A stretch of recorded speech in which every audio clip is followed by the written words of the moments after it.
आजिर मुख्य खबर आज प्रवासी भारतीय दिवस समारोह विश्व देखिब ओडिशा कला संस्कृति।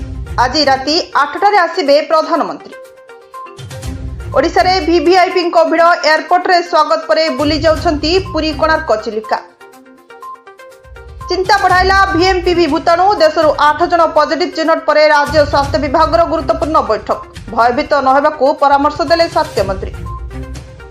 राति 9टा जाए खोला रहिबो राज्य संग्रहालय। प्रवासी भारतीय दिवस उपलक्षे जनवरी 12 तारिख जाए राति 9टा जाए खोला रहिबो राज्य संग्रहालय। डबल डेकर बस लोकार्पण कले मुख्यमंत्री। गाड़कणारू जनता मैदान गड़िला बस। भुवनेश्वर में बसला आयकर विभाग खोलिबो संहिता और अनिल कला साम्राज्यर गुमत।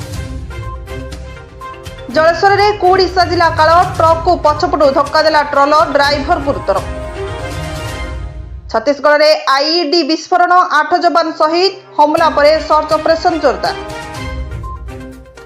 दारिंगबाड़ी फाइनान्स कर्मचारी लुट। दिन द्विपहर में फाइनान्स कर्मचारी को बंदूक देखाई टंका लुट। कांथरू हजिଯିब बिजु पक्का घर लोगो। गरीबों पाई आसिबो नुआ पक्का घर योजना। अंत्योदय गृह योजना आनिबे मोहन सरकार। चली पुरी श्रीमंदिर भितर रत्नभंडार मरामती। पत्थर परिवर्तन पर प्रक्रिया आरंभ। रमादेवी छात्री को तागिद नोटिस। क्लास समय बाहर बुलिबा आईन विरोधी। पुनरावृत्ति हेले कार्यानुष्ठान। दक्षिण ओडिशा रे परीक्षार्थी खुशीर खबर। जयपुर रे हेबो ओपीएससी रो परीक्षा केन्द्र। एकाम्र कानन में रंग बेरंगर फुलर संभार। राज्यस्तरीय पुष्प प्रदर्शन को उद्घाटन कले मुख्यमंत्री। दुष्कर्म मामला रे आजीवन कारादंड पाइथिबा आत्मघोषित बाबा आसाराम बापू को शर्तमूलक जमीन। अनुगामी को भेटी पारिबे नाही। जिन्नत को नहीं ओडिशा बेंगल मुहांमुही। कटाक्ष कले जंगल मंत्री। रागिगले दीदी।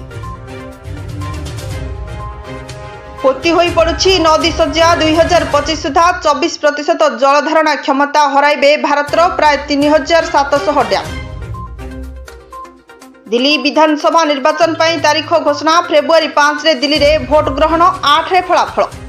जदि आपंक आम भिडी भल लगा तेब आम चैनल को लाइक शेयर और सब्सक्राइब करने को जमा भी भूलु नहीं।